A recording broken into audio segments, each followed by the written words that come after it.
সুখবর টলিপাড়ায় বাগদান সারলেন শুভস্মিতা এবং সৌরভ। লক্ষ্মীচাপি ধারাবাহিকের মাধ্যমে টেলিভিশনে প্রথমবার জুটি বেঁধেছিলেন তারা। রিল লাইফের পাশাপাশি রিয়েল লাইফেও যে তারা প্রেমের সম্পর্কে জড়াবেন তা কে জানত। বহুদিন থেকেই তাদের প্রেমের গুঞ্জন শোনা যাচ্ছিল।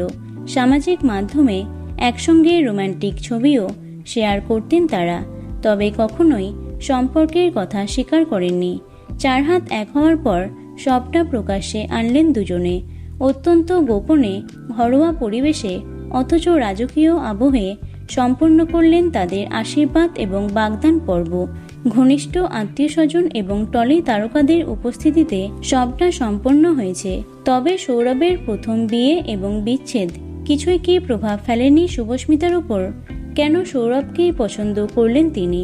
অতীতে মধুমিতা সরকারের সঙ্গে গাঁটছড়া বেঁধেছিলেন সৌরভ, তবে সুখের হয়নি তাদের সংসার।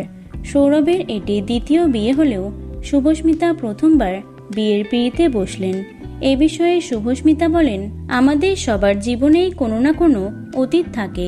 সম্পর্ক যদি বিয়ে পর্যন্ত গড়ায় তবে তা মানুষের চোখে আরও বড় আকার ধারণ করে, কিন্তু সময়ের সাথে সাথে প্রতিটা মানুষ বদলায় এবং আরও পরিণত হয়।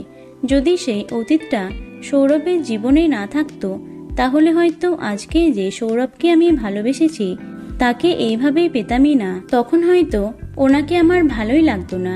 শুভস্মিতার এমন গভীর ও পরিণত ভাবনা ইতিমধ্যেই নেটিজেনদের প্রশংসা কুড়িয়েছে। প্রসঙ্গত, চলতি বছরের শুরুতে সৌরভের প্রাক্তন স্ত্রী মধুমিতা সরকার নতুন করে গাঁটছড়া বেঁধেছেন দেবমাল্য চক্রবর্তীর সঙ্গে।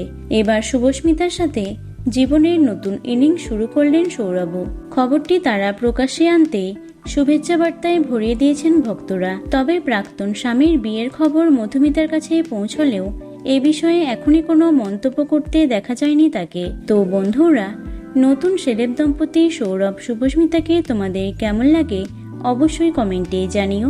ভিডিওটি লাইক এবং শেয়ার করো।